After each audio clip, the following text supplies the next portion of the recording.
خلال مكالمة هاتفية اتفق الرئيس الأمريكي المنتخب دونالد ترامب مع الرئيس الصيني شي جين بينغ على الالتقاء قريبا لبحث العلاقات الثنائية بين البلدين.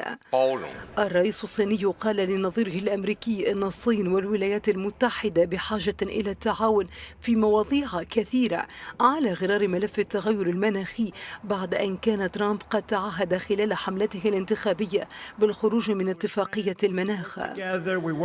على الصعيد الداخلي بدأ ترامب في الإعلان عن كبار مساعديه، حيث عين رئيس الحزب الجمهوري رينس بريبيوس في منصب كبير موظفي البيت الأبيض، واختار في منصب كبير المستشارين وكبير المخططين الاستراتيجيين ستيفن بانون الذي كان مدير حملته الانتخابية.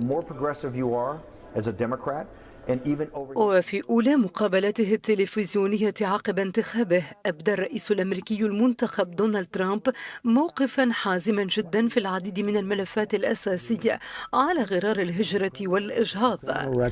ترامب تمسك خلال المقابلة بموقفه حيال الهجرة، مؤكدا نيته في طرد نحو 3 ملايين مهاجر في وضع غير قانوني. ترامب أكد مجددا عزمه على بناء جدار على الحدود مع المكسيك لوقف الهجرة غير القانونية.